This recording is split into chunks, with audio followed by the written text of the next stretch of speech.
और अब खबर महाराष्ट्र के अमरावती से, जहां बीजेपी नेता नवनीत राणा की चुनावी सभा पर हमला हो गया। आरोप है कि अचानक कुछ लोगों की भीड़ वहां पर पहुंची, जिन्होंने पहले अल्लाहू अकबर के नारे लगाए और फिर दहशत फैलाने के लिए वहां रखी कुर्सियों को फेंकना शुरू कर दिया। इस हमले में किसी तरह बची नवनीत राणा ने घटना का आरोप उद्धव ठाकरे पर लगाया, जिस पर सियासत गर्म हो गई है।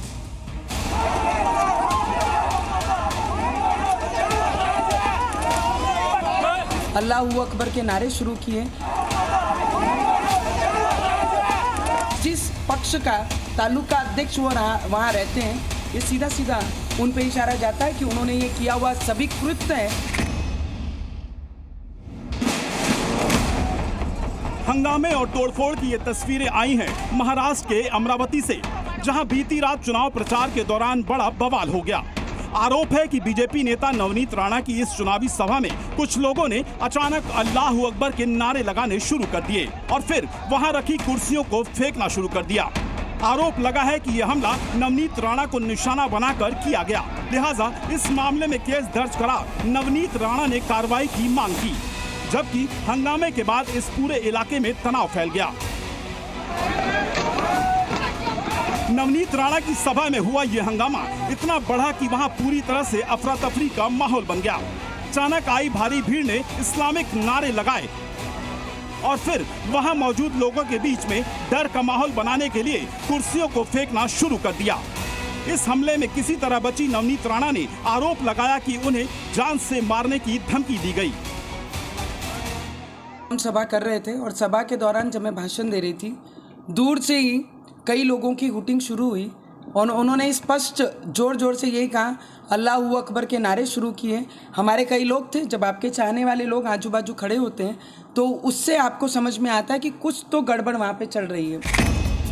नवनीत राणा यही नहीं रुकी, उन्होंने इस हमले के लिए सीधे तौर पर उद्धव ठाकरे को जिम्मेदार ठहरा दिया, जबकि शिंदे गुट की शिवसेना ने भी कड़ा विरोध करते हुए कार्रवाई की मांग की है।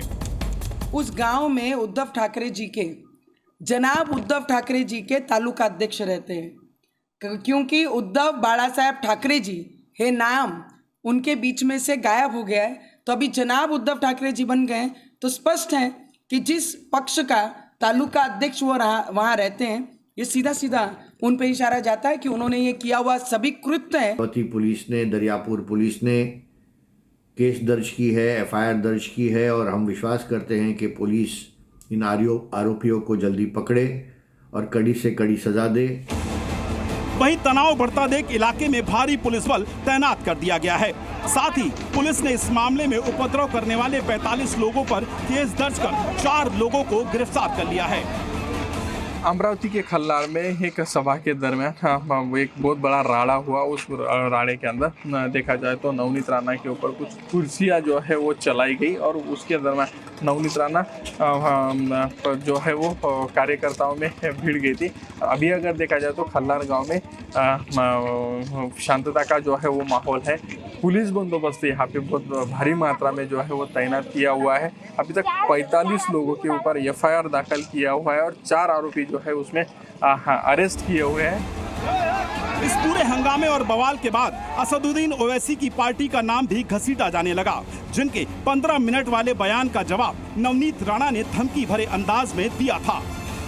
ओवैसी बाहर से आके, हैदराबाद से आकर संभाजी नगर में हमें 15 मिनट पे धमकाते हैं, खुलेआम हमारे लोगों को ये बताते हैं कि 15 मिनट में हम हिंदुओं को ख़त्म कर देंगे।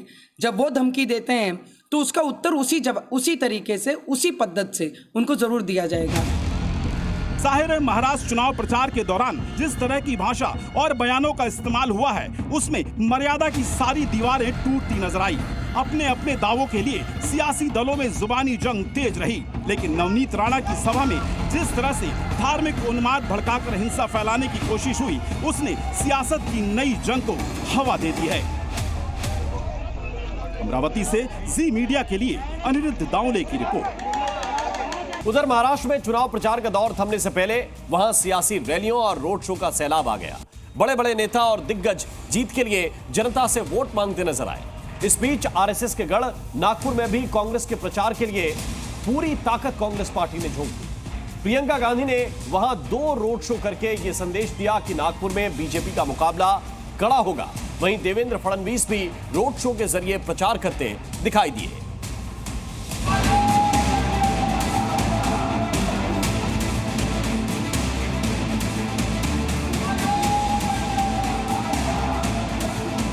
महाराष्ट्र चुनाव प्रचार का शोर 20 नवंबर को होने वाले मतदान के लिए एक दिन बाद थम जाएगा, लेकिन उससे पहले वहां रोड शो और चुनावी सभाओं का सैलाब आ गया। वैसे तो पूरे महाराष्ट्र में प्रचार का दौर चल रहा है, लेकिन आरएसएस के गढ़ नागपुर में कांग्रेस की रैली खास रही, जहां सीधे प्रियंका गांधी पहुंची और आरएसएस मुख्यालय के करीब से उनके रोड शो का काफिला निकला।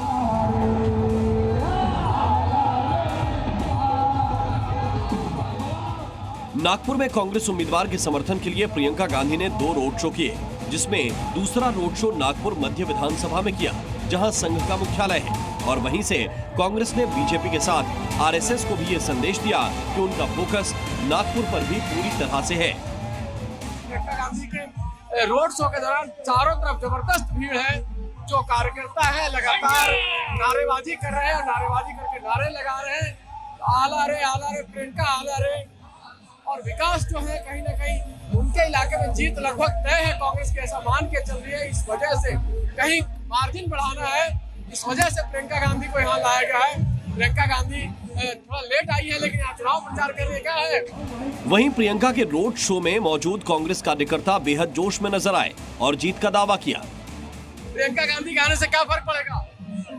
प्रियंका गांधी आने से इस देश में अलग माहौल बनेगा और नागपुर में भी सभी सीटें विनिंग के चांसेस बहुत बनते हैं। नागपुर इलाके में ये विदर्भ रीजन है, विदर्भ में कांग्रेस जबरदस्त टक्कर दे रही है और कांग्रेस को उम्मीद है कि किसानों की नारे की महिलाएं हैं, ये महिलाएं स्वागत के लिए खड़ी हुई है प्रियंका गांधी के। इस तरह का माहौल है पूरे नागपुर में।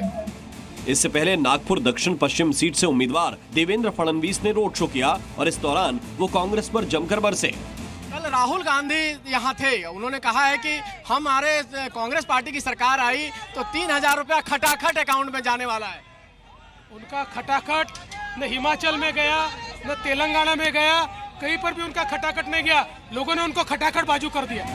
देवेंद्र फडणवीस ने इस मौके पर महाराष्ट्र में एक बार फिर महायुति गठबंधन की सरकार बनने का दावा भी किया। नागपुर से जी मीडिया के लिए रवि त्रिपाठी की रिपोर्ट। और नागपुर में प्रियंका के रोड शो के दौरान कुछ दिलचस्प तस्वीरें सामने आई। आरएसएस दफ्तर के करीब से ये रोड शो गुजरा तो बीजेपी कार्यकर्ताओं ने अपने झंडे लहराए। जरा देखिए तस्वीरें इस वक्त हम आपको दिखा रहे हैं। और बीजेपी के जवाब में कांग्रेस के कार्यकर्ताओं ने भी पार्टी के झंडे लहराए। इसके बाद प्रियंका ने एमवीए जिंदाबाद के नारे भी लगाए। आरएसएस दफ्तर के बाहर कांग्रेस कार्यकर्ताओं की भीड़ जुटी थी, क्योंकि रोड शो यहीं से गुजर रहा था, लेकिन छत पर खड़े होकर बीजेपी के कार्यकर्ता अपने झंडे लहरा रहे थे। और ये तस्वीरें जो आप देख रहे हैं, इस रोड शो के दौरान कांग्रेस पार्टी के झंडे भी लहराए जा रहे थे। दिलचस्प बात यह रही कि प्रियंका गांधी ने एमवीए जिंदाबाद के नारे लगाए।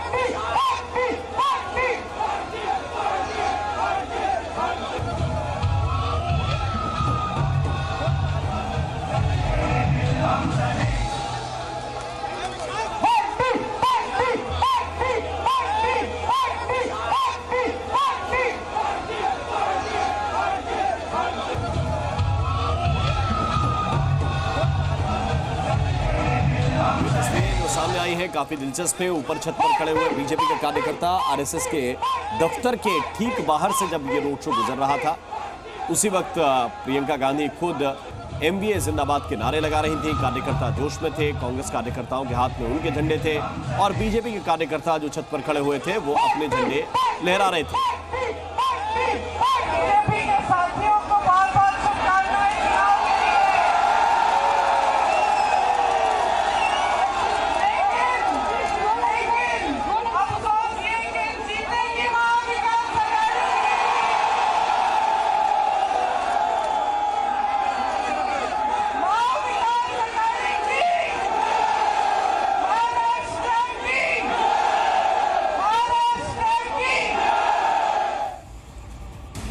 और आइए बढ़ते आगे। अब खबर है झारखंड चुनाव से, जहां बांग्लादेशी घुसपैठ का मुद्दा बीजेपी ने जोर शोर से उठाया। चुनाव प्रचार के दौरान बीजेपी लगातार आरोप लगाती रही है कि सोरेन सरकार जानबूझकर घुसपैठियों को पनाह दे रही है और आदिवासियों का हक छीना जा रहा है। सवाल है कि घुसपैठ से देश को कितना नुकसान हो रहा है, आदिवासियों का हक कैसे मार रहे हैं घुसपैठिए, और घुसपैठ रोकने के लिए कितना कारगर है कानून। देखिए इस रिपोर्ट में।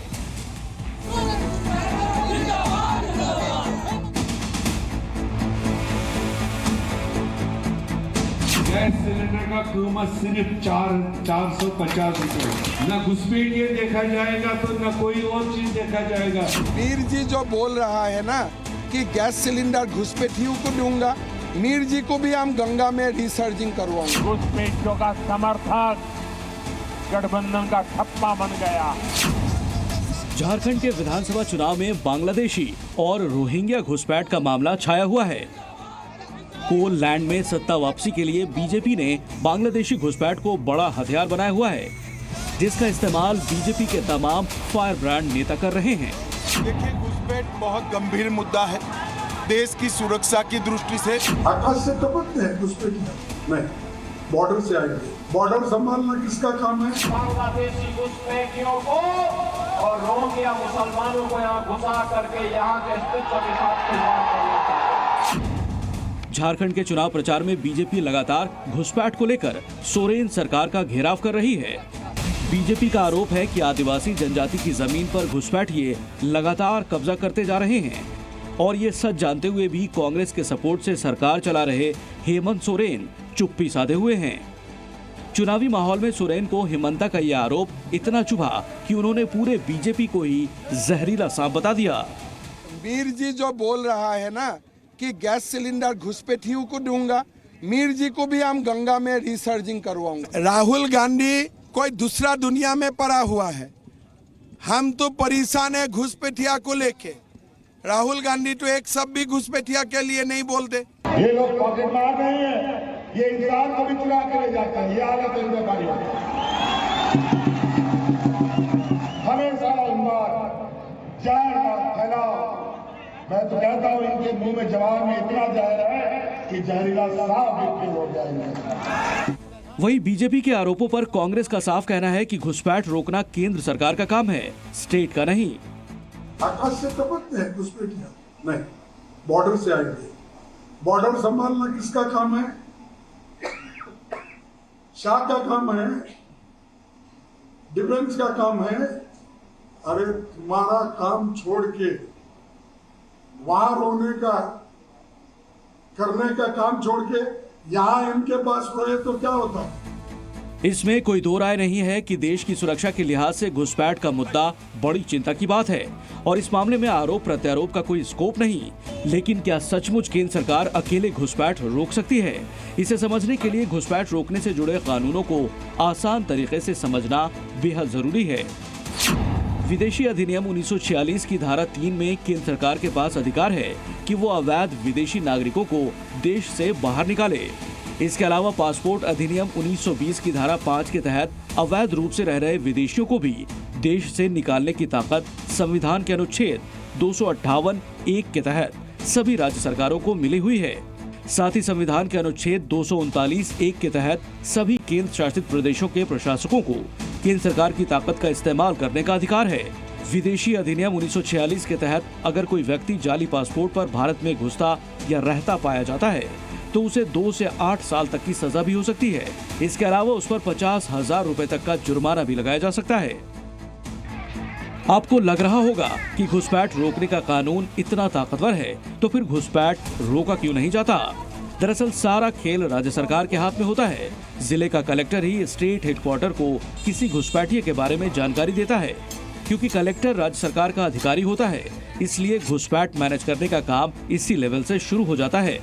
यही वजह है कि चुनाव प्रचार के बीच बीजेपी बार बार घुसपैठ के लिए झारखंड की सोरेन सरकार पर हमलावर है। ब्यूरो रिपोर्ट, जी मीडिया। और झारखंड के बाद वापस लौटते हैं राजधानी दिल्ली। बात करते हैं दिल्ली की राजनीति की। आम आदमी पार्टी का बड़ा जाट चेहरा रहे कैलाश गहलोत ने आम आदमी पार्टी से इस्तीफा दे दिया है। दिल्ली की सीएम आतिशी ने कैलाश गहलोत का इस्तीफा मंजूर भी कर दिया है। कैलाश के इस्तीफे पर आम आदमी पार्टी ने कहा कि उन पर ईडी और इनकम टैक्स के कई मामले चल रहे थे, इसलिए दबाव में कैलाश ने आपका दामन छोड़ दिया। लेकिन कैलाश के केजरीवाल से जुदाई का सच बीजेपी ने कुछ और ही बताया। देखिए ये रिपोर्ट।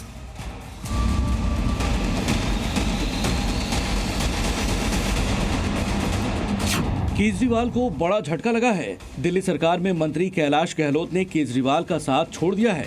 आम आदमी पार्टी से गहलोत के अलग होने से दिल्ली असेंबली इलेक्शन में केजरीवाल को कितना डेंट लगने वाला है, यह आपको आगे बताएंगे। लेकिन उससे पहले बड़ा सवाल यह है कि महज 1.5 महीने पहले खुद को अरविंद केजरीवाल का हनुमान बताने वाले जाट लीडर कैलाश गहलोत ने केजरीवाल को क्यों बाय बोल दिया। इसे समझने के लिए गहलोत की वो चिट्ठी आपको दिखाते हैं जिसे उन्होंने अरविंद केजरीवाल को लिखा है। केजरीवाल को लिखे लेटर में कैलाश गहलोत ने कई सवाल उठाए। उन्होंने सीधे शब्दों में कहा कि केंद्र सरकार से लड़ाई की वजह से वक्त बर्बाद हो रहा है, दिल्ली का विकास नहीं हो पा रहा, साथ ही साफ यमुना का वादा अब तक पूरा नहीं हुआ, दिल्ली की जनता की उम्मीदें पूरी नहीं हो रही हैं। शीश महल को लेकर भी शर्मनाक विवाद जारी है और अब आम आदमी की राजनीति भी पार्टी में दिखाई नहीं दे रही। गहलोत ने चिट्ठी के जरिए केजरीवाल को निशाना क्या बनाया। बीजेपी ने इस मुद्दे को तुरंत लपक लिया। बीजेपी ने केजरीवाल पर एक के बाद एक आरोपों की बौछार कर दी। पहले दिन से कहते थे कि अरविंद केजरीवाल ने दिल्ली को ठगने और लूटने का काम किया है। शीश महल का जिक्र कैलाश गहलोत की चिट्ठी में है। सबने देखा है करोड़ों रुपए की अय्याशी का सामान अरविंद केजरीवाल ने अपनी सुविधा के लिए जुटाया। किसके पैसे हैं? वो दिल्ली की जनता के टैक्स के पैसे हैं। और वो भ्रष्टाचारी चेहरा दिल्ली के सामने अब एक बेनकाब हो चुका था। यमुना की सफाई का मुद्दा कैलाश गहलोत ने लिखा है। माँ यमुना की सफाई के नाम पर केंद्र सरकार से 8,500 करोड़ रुपए भ्रष्टाचार में लील कर जाने वाले अरविंद केजरीवाल उसका हिसाब नहीं देते हैं।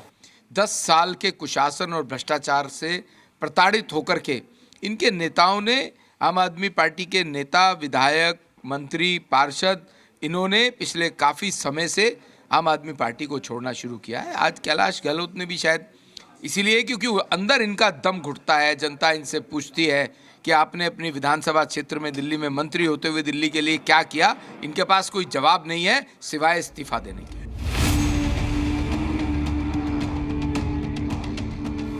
खास बात यह है कि कैलाश गहलोत आम आदमी पार्टी के शुरुआती प्रमुख नेताओं में थे। पार्टी में शामिल होने और विधायक बनने के महज 2 साल के अंदर ही उन्होंने कैबिनेट मंत्री का सफर तय कर लिया था। आखिर कैलाश गहलोत में वो कौन सा फैक्टर था जिससे केजरीवाल ने गहलोत को इतनी जल्दी हाई प्रोफाइल लीडर बना दिया। दरअसल कैलाश गहलोत जाट समुदाय से आते हैं और दिल्ली की करीब 20 सीटें ऐसी हैं जहां जाट वोटर का बोलबाला है। महरौली, मुंडका, रिठाला, नांगलोई, मटियाला, नजफगढ़ और ब्रिजवासन समेत 8 सीटों पर जाट समुदाय का वोट निर्णायक रहता है। इसी जातीय समीकरण को नजर में रखते हुए केजरीवाल ने कैलाश गहलोत को आगे बढ़ाया, मगर अब दिल्ली की नई सीएम आतिशी ने कैलाश गहलोत का इस्तीफा मंजूर कर लिया है। गहलोत के पार्टी छोड़ने पर आपने जहां बीजेपी को टारगेट किया, वहीं बीजेपी ने आम आदमी पार्टी पर जोरदार पलटवार किया है। उनके ऊपर बहुत सारे इनकम टैक्स के ईडी के केसेस चल रहे थे और उन्होंने, ये भाजपा का गंदा षड्यंत्र है कि जैसे ही चुनाव नजदीक आते हैं वो अपनी सीबीआई और ईडी को एक्टिव कर देती है और ये उसी का प्रमाण। अब वो अरविंद केजरीवाल का जैसे भांडा फूटा है, जिस प्रकार से उन्होंने मुख्यमंत्री से चिपके रहने का मोह दिखाया, कोर्ट के डंडे के बाद उन्होंने इस्तीफा दिया और अपनी एक कम्युनिस्टवादी सोच के साथ आगे गए, तो जिसका भी सोच राष्ट्रवादी होगा, भारत माता की जय वाला होगा, उनके साथ नहीं रह पाएगा। कैलाश गहलोत का ये निर्णय मुझे इसी तरफ इशारा कर रहा है। हालांकि विरोधी खेमे में सवाल जरूर उठ रहे हैं कि दिल्ली विधानसभा चुनाव से ठीक पहले कैलाश गहलोत ने क्या सचमुच ईडी और सीबीआई से बचने के लिए आप पार्टी का साथ छोड़ा है, और अब क्या कैलाश गहलोत बीजेपी का दामन थामने वाले हैं। इन सवालों के जवाब भी बहुत जल्द मिलने की उम्मीद है। दिल्ली से नीतू झा के साथ ब्यूरो रिपोर्ट, जी मीडिया। दिल्ली में आज तीसरी धर्म संसद का आयोजन हुआ। बड़े बड़े साधु संत और धर्माचार्य जुटे। हिंदुओं को जगाने और सनातन बोर्ड बनाने की तो मांग पहले की ही गई थी, साथ ही हिंदुओं से अब ज्यादा बच्चे पैदा करने की मांग भी की गई है। अब इस बयान को लेकर कुछ लोग आपत्ति जता रहे हैं तो कुछ सनातन धर्म को बचाने की मुहिम बता रहे हैं। आखिर देवकी नंदन को ऐसा क्यों बयान देना पड़ा? क्या है इस बयान के मायने, जिसको लेकर विवादों में फंस गए हैं कथावाचक देवकी नंदन ठाकुर? देखिए इस रिपोर्ट में। जय श्री राम। या तो वक्फ बोर्ड मिटाना होगा या फिर सनातन बोर्ड बनाना होगा।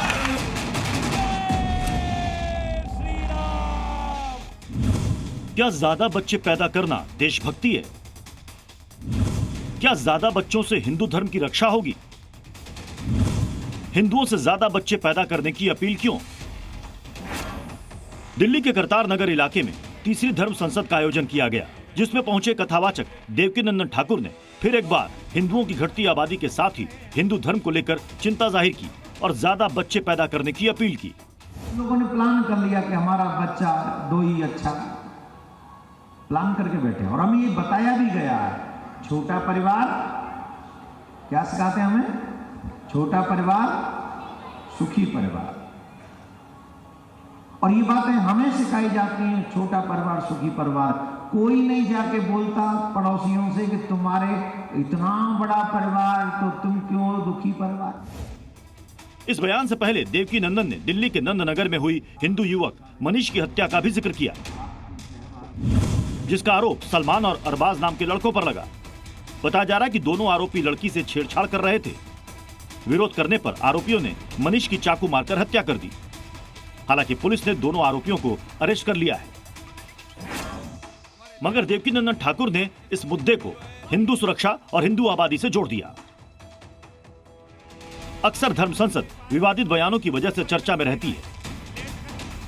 इस बार फिर देवकीनंदन ने हिंदुओं से ज्यादा बच्चे पैदा करने के साथ ही धर्म विशेष पर भी विवादित टिप्पणी की और हिंदू युवकों से जल्द शादी करने की भी अपील की।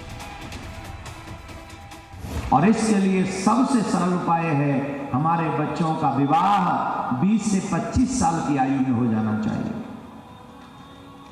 ये बहुत जरूरी है। लेट विवाह होने के कारण उसमें भी बहुत सारी असुविधाएं आ जाती। प्लस हम लोग ये सोचने में लग जाते हैं बच्चों को पढ़ाएगा कौन, लिखाएगा कौन। अरे घबराइए नहीं, जो बाल गोपाल दे रहे हैं वो व्यवस्था भी देगा। दरअसल देवकीनंदन ठाकुर ने कई मुद्दों को लेकर धर्म संसद का आयोजन किया था। हिंदू धर्म को बचाने के लिए सनातन बोर्ड का गठन किया जाए, मंदिरों को सरकार के अधीन न रखा जाए, हलाल सर्टिफिकेट वाली कंपनियों का बहिष्कार हो। धर्म संसद में आए हिंदू धर्मगुरुओं का कहना है कि कांग्रेस के समय में वक्फ बोर्ड बनाकर उसको असीमित ताकत दी गई, जिसकी वजह से जगह जगह वक्फ बोर्ड कब्जा कर रहा है। इसलिए हिंदुओं की रक्षा के लिए सनातन बोर्ड का गठन होना चाहिए।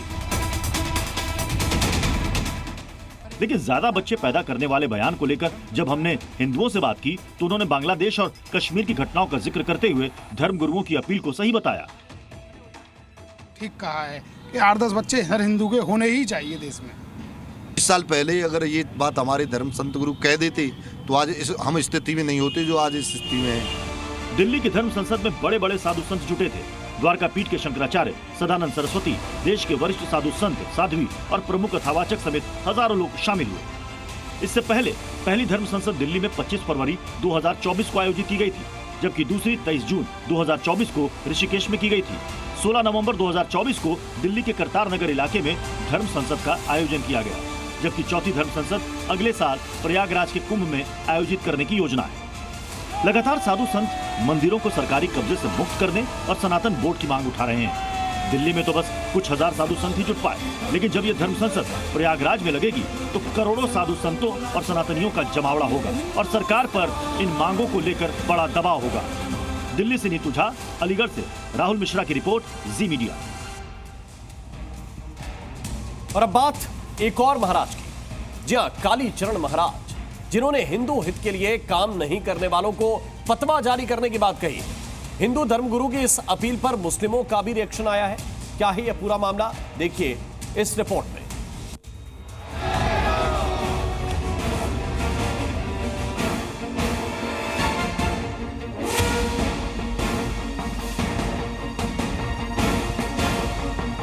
महाराष्ट्र में 20 नवंबर को वोटिंग है। वोटर्स को अपने फेवर में करने के लिए पार्टियों ने खुलकर दांव खेलना शुरू कर दिया है। महाविकास अघाड़ी को मुस्लिम धर्मगुरुओं ने खुला समर्थन दिया और बीजेपी के खिलाफ मुस्लिम और अघाड़ी प्रत्याशियों को वोट देने की अपील की है। हिंदू हिताची गोष्ट करेल, जिसके जवाब में हिंदू धर्मगुरुओं ने भी मोर्चा खोल दिया है कि हिंदुओं को भी उनको ही वोट करना चाहिए जो उनके हितों की बात करते हैं। हिंदू धर्मगुरूंनी फतवा काढायला पाहिजे। हिंदू धर्मगुरूंनी धर्मादेश करायला पाहिजे।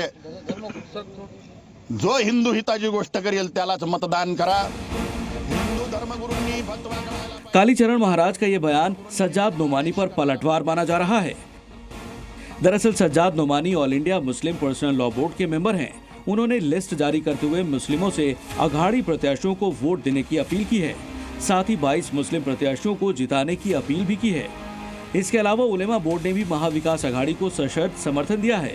साथ ही मराठी मुस्लिम संगठन ने भी लेटर जारी कर अघाड़ी प्रत्याशियों को समर्थन दिया है। इसलिए हिंदू जनजागरण सभा के लिए नांदेड़ पहुंचे कालीचरण महाराज की बातों को गोविंद देव गिरी महाराज ने भी समर्थन दिया और मुस्लिमों की तरह हिंदुओं के भी एकजुट होने की बात कही। आणि महाराष्ट्रात विशेषत्वानं शिंदे सरकारच पुन्हा बसवा। जब हमारे समाज के ऊपर इस प्रकार का कोई आक्रमण होगा तो उसका प्रतिकार करना आवश्यक होता है। उसी प्रकार लोगों का हिंदू समाज का जागरण करके और हिंदू समाज की ओर से 100% मतदान किया जाए। हिंदू धर्मगुरुओं ने फतवा की बात की तो हम मुस्लिम इलाकों में पहुंचे और पूछा कि क्या लोग मौलानाओं और उलेमाओं के कहने पर वोट देते हैं। इस पर ज्यादातर लोगों ने इनकार किया। हम हमारे दम पे वोट करते हैं कि उलमा का तो काम है वो बोलना है, समझे कि वो तो बोलते रहते हैं कि ऐसा मत करो वैसा नहीं करो, लेकिन अपना अमीन पटेल जो काम है अपना वो अपना कुछ करते ही है। भले ही मुस्लिमों ने उलेमाओं की बात मानने से इनकार किया हो या उनकी अपील को सियासी बताया हो, लेकिन इन्हीं लोगों से जब पूछा गया कि वो किसको वोट देंगे तो लगभग सभी मुस्लिमों ने कहा कि वो अघाड़ी या कांग्रेस प्रत्याशी को वोट करेंगे। महाविकास अघाड़ी या महायुति? मैं तो इतना जानता हूँ कि अमीन पटेल साहब को वोट देना है। यहाँ कौन आएगा यहाँ पर? महाविकास अघाड़ी, कांग्रेस ही आई। ज्यादातर मुस्लिम और उनके मोहल्लों में अघाड़ी और कांग्रेस प्रत्याशियों को समर्थन मिल रहा है। इसी के खिलाफ अब कुछ हिंदू धर्मगुरु भी अपील कर रहे हैं कि हिंदुओं को भी उनके हितों की बात करने वालों को वोट देना चाहिए, न कि जाति के नाम पर बंटना चाहिए। फिलहाल वोटिंग में सिर्फ 2 दिन बचे हैं। उसके बाद 23 नवंबर को तस्वीर साफ हो जाएगी कि फतवा से ज्यादा वोट मिले या धर्मादेश से। मुंबई से जी मीडिया के लिए अंकुर मिश्रा और शिवांगी ठाकुर की रिपोर्ट। और कालीचरण महाराज से जब उनके बयान को लेकर जी मीडिया ने सवाल पूछा तो अपने बयान पर अड़े रहे और कहा कि पुरातन काल से ही लोग धर्म गुरुओं और विशेषज्ञों की राय मानते आए हैं और इस वक्त हिंदुओं की एकजुटता और जरूरी है। सभी हिंदुओं साधुओं को धर्मगुरुओं को मैं आह्वान करता हूं, अपने अपने क्षेत्र के अपने अपने अनुयायियों को दिशा निर्देश करें। धर्म के संरक्षण के लिए वोटर बैंक बनाएं। वोटर बैंक बनाते हुए जो हिंदू हित की बात करे उसी को हम मतदान करें। यह सूत्र उन्हें दें जिसको हम धर्मादेश कह रहे हैं। गुरु का महत्व अक्षुण्ण है, वो राजनीति हो या भौतिक जगत हो या आध्यात्मिकता हो, अलग अलग है ही नहीं। सभी क्षेत्र एक दूसरे में गूंथे हुए हैं। भगवान श्री राम जी के भी वशिष्ठ और विश्वामित्र गुरु थे। भगवान श्री कृष्ण जी के भी सांदीपनी इत्यादि महान गुरु थे। और अब खबर शिमला से, जहां संजौली मस्जिद के बाद अब एक मंदिर की जमीन को लेकर विवाद हो गया। यहां मंदिर के मालिकाना हक को लेकर बीती रात रामकृष्ण मिशन और ब्रह्म समाज के अनुयायियों के बीच भिड़ंत हो गई, जिसमें एक पुलिसकर्मी समेत 6 से 7 लोग घायल हो गए। वहीं पुलिस ने केस दर्ज कर पथराव करने वालों की तलाश शुरू कर दी है। शिमला में कुछ दिन पहले ही संजौली मस्जिद को लेकर जमकर बवाल हुआ, सड़कों पर संग्राम हुआ, विरोध प्रदर्शन हुए। ये मामला कुछ ठंडा पड़ा तो एक बार फिर यहाँ की सर्द फिजाएं एक और धार्मिक मुद्दे से गर्मा गई। यहाँ रामकृष्ण मिशन आश्रम में बीती रात जमकर तोड़फोड़ हुई। आश्रम के अंदर ही रामकृष्ण मिशन और ब्रह्म समाज के अनुयायियों के बीच भिड़ंत हो गई, जिसके बाद जमकर तोड़फोड़ हुई। रामकृष्ण मिशन आश्रम में दोनों पक्षों के बीच जमकर पत्थरबाजी हुई।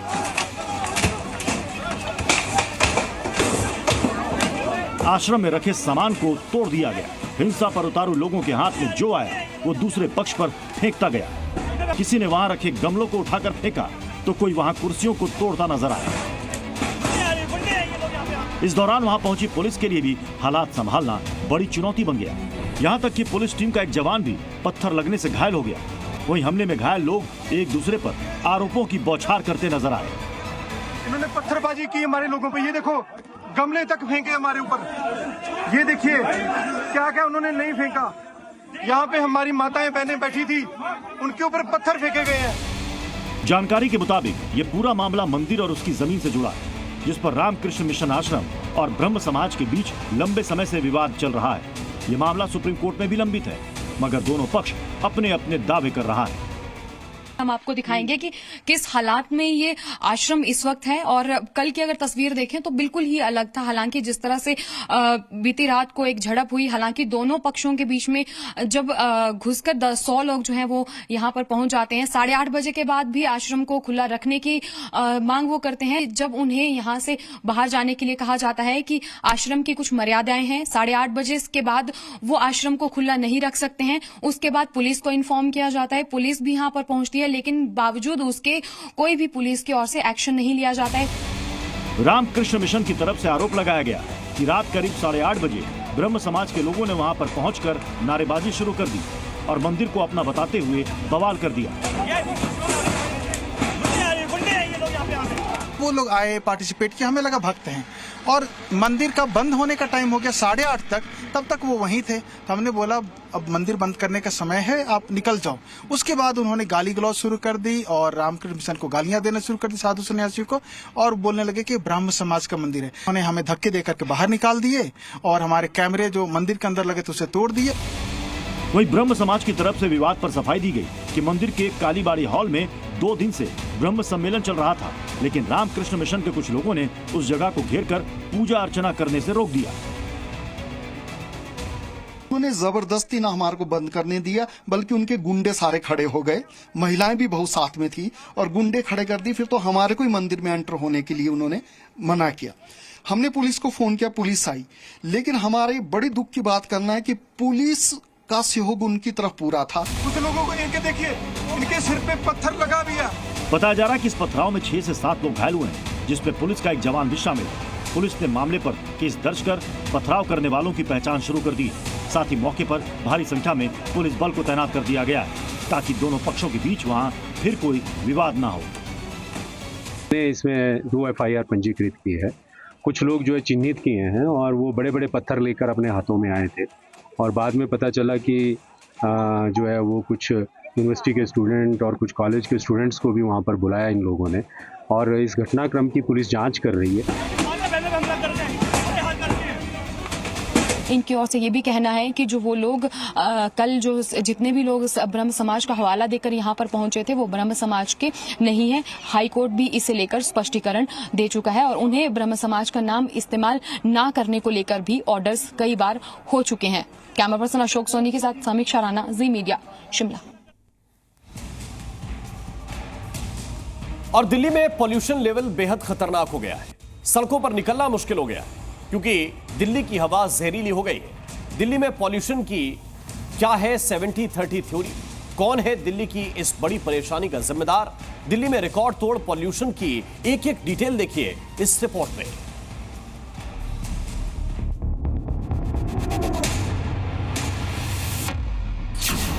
दिल्ली में एक बार फिर स्मॉग अटैक हुआ है।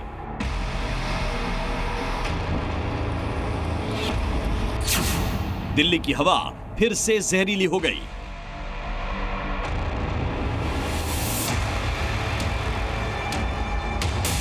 दिल्ली एनसीआर में पॉल्यूशन की वजह से सुबह, दोपहर और शाम में फर्क करना मुश्किल हो गया है, क्योंकि दिल्ली और आसपास के आसमान में लगातार धुंधली परत बनी हुई है। सवाल यह है कि दिल्ली की जहरीली हवा के लिए आखिर कौन जिम्मेदार है?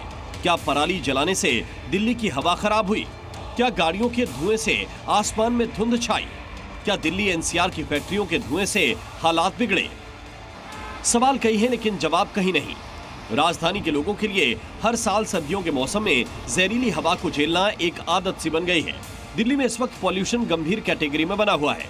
सेंट्रल पॉल्यूशन कंट्रोल बोर्ड यानी CPCB के मुताबिक 17 नवंबर की सुबह 7 बजे दिल्ली के 14 लोकेशन पर एयर क्वालिटी इंडेक्स 400 के पार बना हुआ है। एयर क्वालिटी लाइफ इंडेक्स के मुताबिक प्रदूषण की वजह से दिल्ली के लोगों की उम्र में 10 साल की कमी आ रही है। ये कालिंदी कुंज है, दिल्ली का अंतिम छोर, और यहाँ पर विजिबिलिटी दिखाना सबसे अहम हो जाता है, क्योंकि इस सड़क से कई वाहन रोजाना दिल्ली की तरफ जाते हैं। अभी जितने भी वाहन यहाँ से जा रहे हैं आप देखेंगे कि सबका इंडिकेटर ऑन है और सबका हेडलाइट भी ऑन है। अगर दिल्ली में प्रदूषण की बात करें तो आनंद विहार, मुंडका, बवाना, द्वारका, दिलशाद गार्डन, नरेला, ये तमाम वो इलाके हैं जहाँ AQI 450 के पार है और ये सबसे ज़्यादा आनंद विहार, अशोक विहार और बवाना में बना हुआ है, जहाँ बवाना में तो ये 471 तक पहुँच गया है। अब आपको बताते हैं दिल्ली में प्रदूषण की वजह से फिलहाल क्या क्या बदलाव हुआ है। सरकारी दफ्तरों की टाइमिंग बदल गई है। केंद्र सरकार के दफ्तर सुबह 9 से शाम 5:30 बजे तक, जबकि MCD दफ्तर सुबह 8:30 बजे से शाम 5 बजे तक चलेंगे। प्राइमरी स्कूलों में ऑनलाइन क्लास चल रही है। 106 एडिशनल क्लस्टर बसें और मेट्रो के 60 और फेरे बढ़ाए गए हैं। वहीं पॉल्यूशन के लिए दिल्ली की केजरीवाल सरकार सीधे तौर पर बीजेपी को जिम्मेदार ठहरा रही है। दिल्ली के लोगों को जो आज प्रदूषण की मार झेलनी पड़ रही है,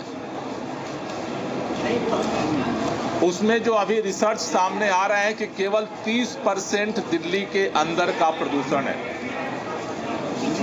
70% प्रदूषण दिल्ली के बाहर से आ रहा है और उन राज्यों से आ रहा है जहां पर भारतीय जनता पार्टी की 3 सरकारें हैं। हालांकि दिल्ली में पॉल्यूशन लेवल बढ़ने के बाद से ग्रेप 3 लागू है।